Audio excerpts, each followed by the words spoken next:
kind in a bonsai pot. This tree has excessive resources built up. So maybe we can get that. We're going to see this year if we get it. If we don't, then this would be a tree that probably in the early spring of next year we would graft, right? We all know how to graft? We've got that. Of course.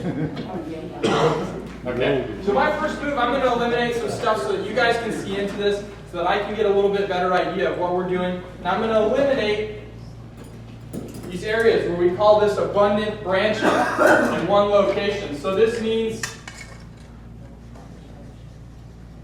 prune back to 2.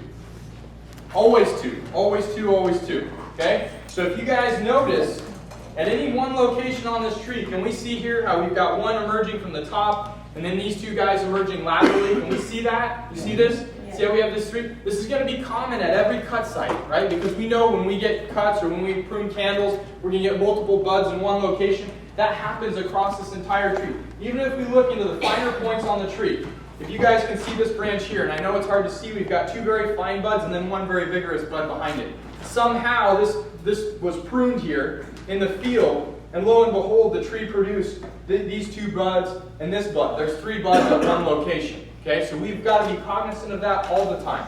And always taking back to 2 buds, because we saw how that ramification built, right? 1 shoot, 2 buds, 2 buds, 2 buds. Right, that's how we build it. So I'm going to take some of these back and we can get a better idea, see into the tree a little bit. This is something that I've never, ever heard taught. Okay, I've never heard taught before, talking about proper branch structure and branch elimination. Okay, I just took this one that was growing off of the top of this. Right, when we look at a branch, there are significant lines that we're striving to achieve. Okay, so here's our branch. And then we've got our lateral branches moving here, and then we've got this guy coming up off of the top here. Right? A lot of times we'll have one coming off of the bottom as well.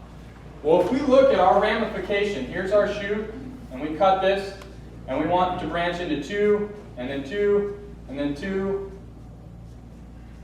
All of these, if we want to create this fan-shaped flat ramification, all of these are emerging laterally. Okay? So very rarely do we ever use a shoot that emerges off of the top or the bottom of the branch. Okay? Very rarely. We're always striving to use our laterals. Okay? Now the exception to this rule is when we've got a lateral bud that's excessively strong or excessively weak when we're building the tree in different portions of the tree. So we're going to cut this in July. This is what we're going to cut. Okay, we're going to get rid of that. And then we have these other candles back in here. Now we could cut these candles and they would produce buds at the base of these smaller candles as well. Can you guys all see this? All right? But we could cut this as well. However, in our first year of development, it's probably wise to cut these really long guys and probably not cut these weaker guys. Okay? So this first year, we're going to let these weak. And I've left some old needles around the base of this guy. So when we cut this, we'll have these old needles here. Okay, I want to distribute the energy of this tree, and I'm not worried about these candles. We're not plucking this now because these are getting cut off. Okay, this is the time where we don't touch this, right? What we said in the spring, we've got to rebalance the energy. That's what I'm doing as I go through and I eliminate things here, okay?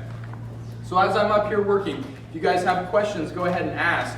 I'm going to kind of try to motor through this a little bit because you're going to get to a point where you say, this is kind of boring now to watch them do this, and I don't want you to get to that point. I like it when you guys think it's exciting. Well, I've just cut 2 off, but we still have 3. 1, 2, 3. Now out here on the tip, it's important to understand these new shoots, these new candles, there's 2 out here. This doesn't matter. We're going to cut them both off. Can you guys see this? We're going to cut these both off. But here we need to thin this down to 3 that we can build on. And when we open up this top section, this is going to further give light.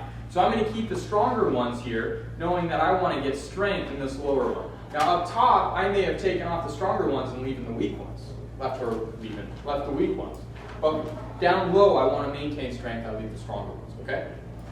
All right. So here again, you'll see we've got this big mass here. You see what we have? See what we're left with? So this is the hardest thing to illustrate. A lot of times whenever I teach this and then we go into a workshop and we try to do it, you say, okay, this is what we remove, this is what we remove, and everybody's like, yeah, I got it. And then you give them a tree and they're like, what do I do again? Yeah. Right? So let's be really clear. Now I'm at the upper portion of the tree. I'm in an area that's very strong, has a lot of needle mass. I'm going to go ahead and I'm going to reduce these stronger guys, take these back to 2, maybe medium-sized shoots. Again, focusing on the laterals, removing the verticals, the stuff growing off the top, stuff growing off the bottom, laterals, and now I'm leaving medium-sized shoots. So this isn't important. I'm going to tell you right now, if you botch this up and you leave the wrong shoots, it's not going to affect your results very much. Okay?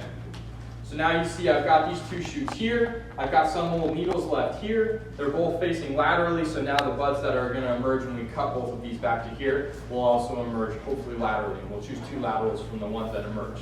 Okay?